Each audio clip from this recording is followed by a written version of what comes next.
Part 2. Enexar turned away from the pillar of blue fire, tearing his eyes away from the scene revealed by the heatless flame, only with the greatest effort. His hand was trembling as he cast salt into the witch flame.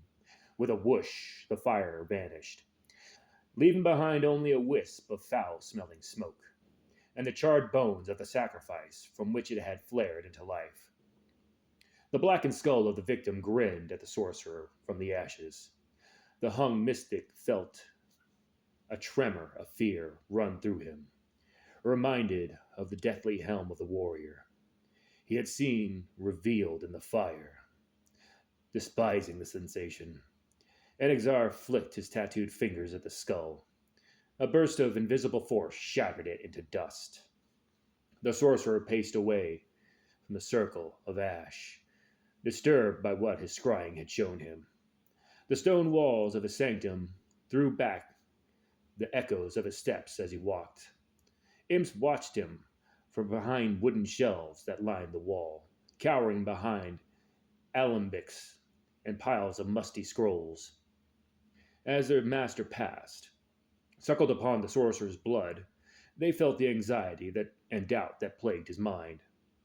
Enexar ignored the cringing demons and stepped towards the stone altar.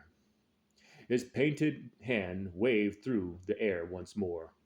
The iron braziers set to either side of the dais smoldered into life, surrounding the altar in an orange glow. Enexar stalked to the light, tall and thin, his body swaddled in a heavy robe of spider silk. The sorcerer moved behind the ancient altar. A massive iron-banded book rested upon the stone surface, fixed to the rock by thick chains. The sorcerer turned his eyes towards the tome, an expression of almost reverence pulling at his broad, cruel features. He stroked his long, drooping mustache with a lean, talon-nailed hand. Closing his eyes in thought, finally, a decision reached, Enexar removed one of the barbaric talismans that dripped from his salmon-hued robe. Snapping its cord in his impatience, he gripped the talisman, the skeletal finger of a man, tightly. A preternatural chill oozed into his bones as he held it, feeling its lingering antipathy seep into him. The sorcerer smiled, an expression colder than the feel of the morbid relic. The owner of that finger had been his greatest rival in life. But he had not been able to stop Enexar from overcoming him and assuming his position as Khan of all the Sul. As a warning to others, Enexar had ensured that his father's death was not an easy one. In the end, only a single finger had remained as a token of the Sul chieftain's passing. It was all of his father that Enexar needed. The sorcerer pressed the decayed finger against the leather cover of the tome, stabbing it into one of the brass lock that crouched above the binding. Tiny metal jaws snapped closed around the bone, gnawing at it with a demonic rapacity. As the metal teeth tore into the bone, the lock slithered off the book, crawling across the altar and into the shadows. Enexar gave the eerie device no further consideration.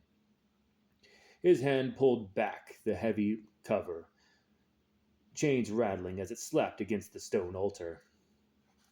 Thin, wisp-like pages stood exposed to his gaze, their surface covered in painted Cathayan characters. Enexar leaned down, letting the blunted bulb of his nose almost touch the thin fragility of the book. Carefully, he exhaled against the book, letting his breath turn the pages. Leaning back, he watched as the pages flipped, turned by their own energies. Slowly at first, then faster, and even faster. The pages whipped by, searching for the knowledge the sorcerer desired. After a time, and with an abrupt suddenness, the book fell still once more. Enexar stared at the page, reading the elaborate Cathayan glyphs. Color drained from his face, and stunned dread entered his eyes. He turned away, wondering if he dared believe what the tome had told him. Enexar looked again at the pile of ash from which the blue flame had arisen. A haunted light crept into the black pools of his eyes. He wondered if he dared not believe.